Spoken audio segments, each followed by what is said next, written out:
नमस्कार सभी को। आज हम डबल अकाउंट सिस्टम में कुछ इम्पोर्टेंट प्रोविज़न्स देखेंगे। उसमें कुछ प्रैक्टिकल क्वेश्चंस भी बनते हैं, तो इसलिए इसे देखना ज़रूरी है। जो जैसे मैंने पहले बताया था आपको कि जो पब्लिक यूटिलिटी कंपनीज़ होती हैं उनमें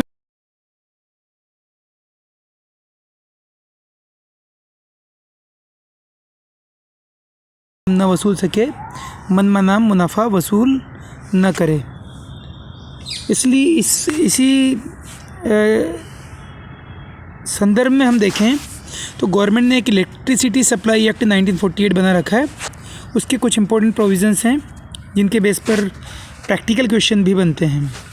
तो सबसे पहले तो ये है कि बिजली पूर्ति कंपनियां जो होती है, इलेक्ट्रिसिटी सप्लाई कंपनीज जो होंगी, वो मैक्सिमम क्लियर प्रॉफिट से ज़्यादा रीज़नेबल रिटर्न केवल 20% ही ले सकती है। जो भी उसकी बुक्स में क्लियर प्रॉफिट होगा वो रीज़नेबल रिटर्न से 20% ज़्यादा हो सकता है। उससे ज़्यादा यदि होगा तो उसे अपने कंज्यूमर्स को वापस लौटाना होगा। रीज़नेबल रिटर्न और क्लियर प्रॉफिट के लिए एक स्टेटमेंट दिया हुआ है, और इसमें यदि 20% तक जो एक्स्ट्रा प्रॉफिट होता है रीज़नेबल रिटर्न से, उसका अपॉर्शनमेंट किया जाता है। रूल्स बना रखे हैं जो हम आगे चर्चा करेंगे उसके बेस पर। लेकिन 120% से ज़्यादा, यानी रीज़नेबल रिटर्न जो है उससे 20% से ज़्यादा यदि रिटर्न हो जाता है, यानी 120% ओवरऑल, तो उससे ज़्यादा होने पर बैलेंस फिगर, यदि मान लीजिए किसी का रीज़नेबल रिटर्न आया 1,00,000 रुपये, लेकिन क्लियर प्रॉफिट यदि 1,30,000 है, तो 20% से ऊपर, यानी 1,20,000 से ऊपर जो भी प्रॉफिट है वो तुरंत कंज्यूमर को लौटाना होगा। बाकी जो 20% है उसका प्रोविज़न किया जाएगा। अब इसके लिए हम क्लियर प्रॉफिट किस तरह से कैलकुलेट करते हैं, ये फॉर्मेट दिया हुआ है। बहुत ज़्यादा हमारे प्रैक्टिकल में काम नहीं होता, क्योंकि कई बार क्वेश्चन में ही दिया होता है क्लियर प्रॉफिट।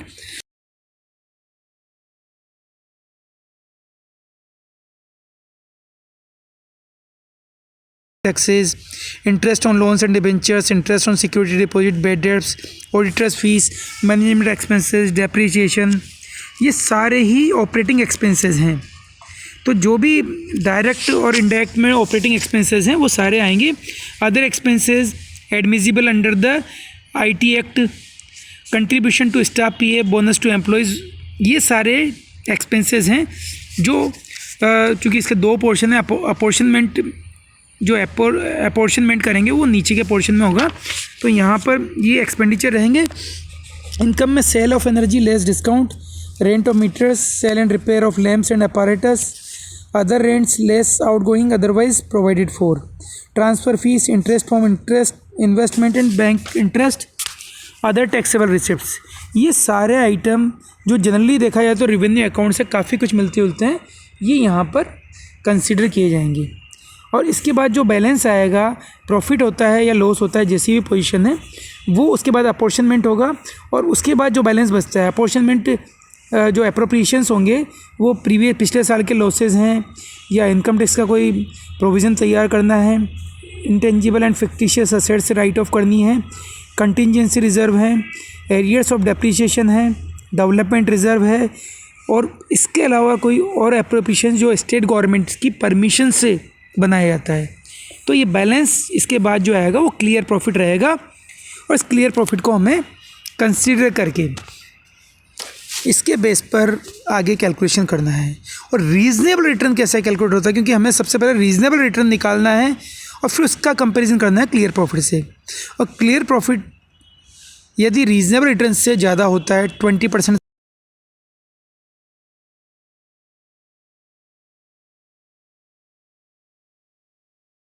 जो डिस्पोजेबल सरप्लस कहते हैं, उससे 20% तक जो भी रीज़नेबल रिटर्न से ऊपर का प्रॉफिट है, क्लियर प्रॉफिट, वो डिस्पोजेबल सरप्लस होगा। और उससे डिस्पोजेबल सरप्लस को हम किस तरह से करेंगे डिस्पोज, वो हम आगे देखेंगे। पहले हम देखें रीज़नेबल रिटर्न किस तरह से इसको असेस किया जाता है। सबसे पहले इसमें हम जो शामिल की जाती है, इसमें मदें 6 मदें दी हुई है। 6 आइटम दिए हुए हैं, लेकिन इसमें सबसे महत्वपूर्ण जो सबसे पहले दे रखा है कैपिटल बेस। कैपिटल बेस पर स्टैंडर्ड रेट से इनकम। तो कैपिटल बेस जो है उसको कैलकुलेट करने का तरीका सबसे पहले देखना सही रहेगा। तो कैपिटल बेस जो है वो किस तरह से निकलेगा, इसमें 5 आइटम तो ऐड होंगे और 7 आइटम जो दिए हुए हैं एक्ट में वो माइनस होंगे।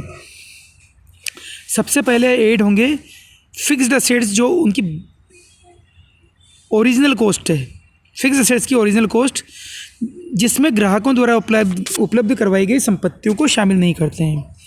यानी ऐसी असेट्स, फिक्स्ड असेट्स जो कंज्यूमर से पैसे लेकर परचेज़ की गई है उसको इसमें शामिल नहीं करेंगे। बाकी सारी फिक्स्ड असेट्स इसमें उसको ओरिजिनल कॉस्ट पे लेंगे, डेप्रिशिएट वैल्यू पे नहीं लेंगे। दूसरा, इनटेंजिबल असेट्स और फिक्टिशियस असेट्स जो भी उनकी कॉस्ट है वो कॉस्ट के बेस पर लिया जाएगा। Work in progress, original cost, आप देखें सब में कॉस्ट ही आ रही है यहाँ पे। तो जो भी पूंजी आधार में बेसिकली ये असेट्स वाला पोर्शन है, असेट्स में जो भी जोड़ेंगे वो कॉस्ट पर जोड़ा जाएगा। इसके बाद है कंटिंजेंसी रिजर्व से जो भी इन्वेस्टमेंट किया गया है उस इन्वेस्टमेंट की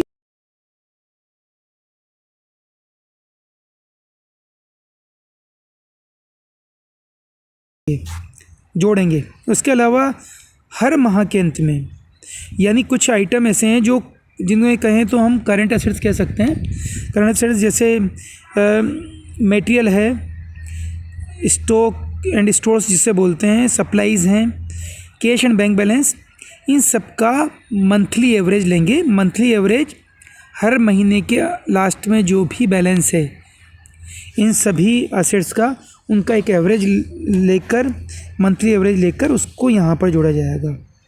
और इन सभी जो आइटम है असेट्स वाले पोर्शन का, उनमें से माइनस करते हैं लायबिलिटी वाला पोर्शन। जैसे फिक्स्ड असेट्स पर जो डेप्रिसिएशन चार्ज किया गया है या इंटेंजिबल असेट्स पर जो भी राइट ऑफ की गई असेट्स वो माइनस की जाएगी, क्योंकि ये ऊपर असेट्स जोड़ी गई हैं। तो इन असेट्स से रिलेटेड जो डेप्रिसिएशन है या राइट ऑफ अमाउंट है उसको भी माइनस करेंगे। इसके बाद लोन ले रखा है यदि इलेक्ट्रिसिटी बोर्ड से तो वो यहाँ पर आएगा। लोन यदि मान लीजिए डिबेंचर्स के रूप में लिया हुआ या कोई फाइनेंशियल इंस्टीट्यूशन से लोन लिया है तो वो भी यहाँ पर आएगा। यानी जो लॉन्ग टर्म लोन है वो सारे यहाँ पर आएंगे। इसी तरह कस्टमर से डिपॉजिट ली जाती है वो लॉन्ग टर्म होने के कारण यहाँ पर शो करेंगे। Tariff and dividend control reserve में जो डिपॉजिट है अमाउंट वो शो करेंगे यहाँ पर, रिज़र्व में जो अमाउंट शो कर रखा है। डेवलपमेंट रिजर्व का अमाउंट शो करेंगे। इसके अलावा जो लाइसेंस धारकों के खातों में ग्राहकों को वितरित करने के लिए आगे ले जाया जाने वाला शेष, यानी ऐसा बैलेंस जो कि अल्टीमेटली कस्टमर्स को डिस्ट्रीब्यूट कर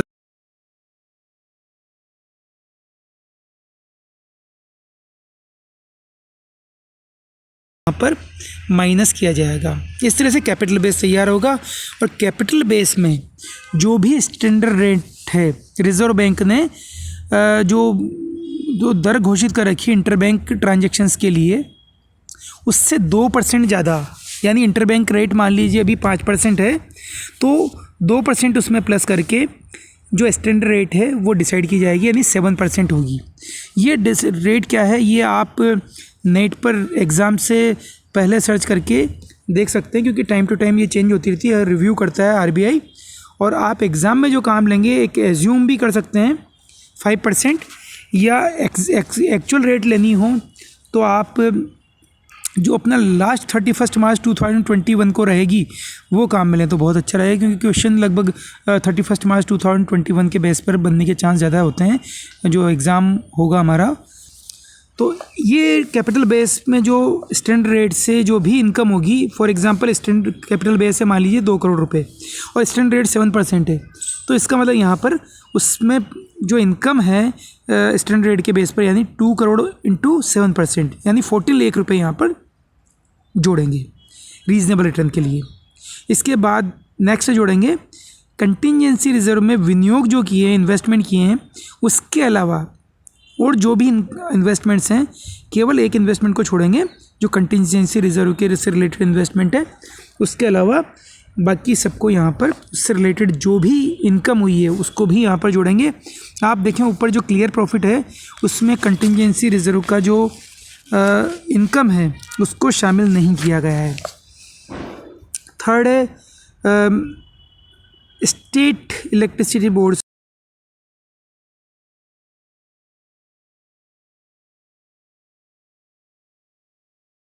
% जोड़ना है, डिबेंचर्स का 0.5% जोड़ना है। तो ये आप देखें कि जो भी यहाँ पर हमारे लोन्स हैं या रिज़र्व है उनका 0.5% जोड़ना है। वित्तीय संस्थाओं द्वारा प्रदत्त दीर्घकालीन ऋण, तो आप देखें 3 तरह के लोन हो गए, स्टेट इलेक्ट्रिसिटी बोर्ड, डिबेंचर्स या फाइनेंशियल इंस्टीट्यूशंस के जो भी लॉन्ग टर्म लोन होंगे उन पर 0.5%, डेवलपमेंट रिजर्व का 0.5% ये भी जोड़ना है। और साथ में इन्वेस्टमेंट से जो भी इनकम है इन्वेस्टमेंट में छोड़ना है कंटिजेंसी रिजर्व के इन्वेस्टमेंट। तो ये इस तरह से हम रीज़नेबल रिटर्न निकालेंगे और रीज़नेबल रिटर्न का जब कंपैरिजन करेंगे और हमें पता लगता है कि क्लियर प्रॉफिट 20% से भी ज़्यादा है, तो 20% से ज़्यादा जो प्रॉफिट होगा रीज़नेबल रिटर्न के मुकाबले, यानी रीज़नेबल रिटर्न का 120% जो होगा उससे तो शिफ्ट कर देंगे, कंज्यूमर्स को तुरंत लौटा दिया जाएगा। लेकिन बाकी जो होगा 20% उसका किस तरह से करते हैं डिस्पोजेबल प्रॉफिट माना जाता है 20% जो है, उसके बारे में आप देखें ये जो दिया हुआ है, यदि 20% जो रहेगा उसका किस तरह से डिस्पोज करेंगे।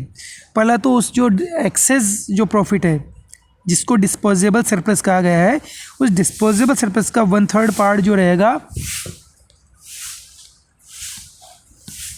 उसे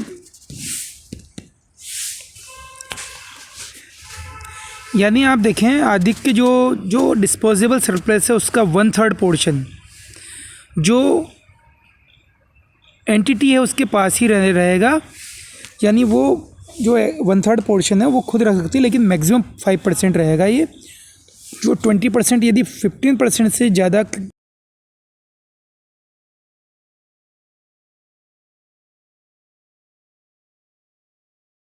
थर्ड पोर्शन जो एंटिटी के पास रहेगा। बाकी जो पोर्शन रहता है उसका हाफ 2 पार्ट कर लेते हैं। हाफ पार्ट जाता है tariff and dividend control reserve में और हाफ पार्ट जाएगा कंज्यूमर बेनिफिट रिजर्व अकाउंट में, और इसके लिए जर्नल एंट्री की जाती है net revenue account debit to tariff and dividend control reserve to consumer benefit reserve account. तो यहाँ ये देखना है कि हमें जो एडिशनल डिस्पोजेबल जो प्रॉफिट है वो यदि 15% से ज़्यादा है तो 5% यहाँ रहेगा कंपनी के पास, खुद एंटिटी के पास, खुद के पास, और बाकी को आपको हाफ करना है। और 15% से कम है तो 1/3 तीनों में बढ़ जाएगा। आप 15% तक में कोई प्रॉब्लम नहीं आएगी, 1/3 तीनों के पास रहेगा। लेकिन 15% से ऊपर यदि डिस्पोजेबल सरप्लस है तो ऐसी सिचुएशन में आपको 5% तो एंटिटी के पास रखना पड़ेगा, यानी वो अपना P&L अकाउंट में लेके उसको यूज़ कर सकती है, अपने फ्री रिजर्व के रूप में यूज़ कर सकती है, उसको फ्री प्रॉफिट मान सकती है, फ्री रिजर्व मान सकती है। लेकिन बाकी को tariff and dividend control reserve और कंज्यूमर बेनिफिट रिजर्व अकाउंट में ट्रांसफ़र करना होगा। अब हम इसके बाद एक प्रैक्टिकल क्वेश्चन करेंगे, तो उससे ये जो कंसेप्ट है क्लियर प्रॉफिट और रीज़नेबल रिटर्न वाली, साथ में डिस्पोजेबल सरप्लस वाली, ये हम समझ सकेंगे इसको। धन्यवाद।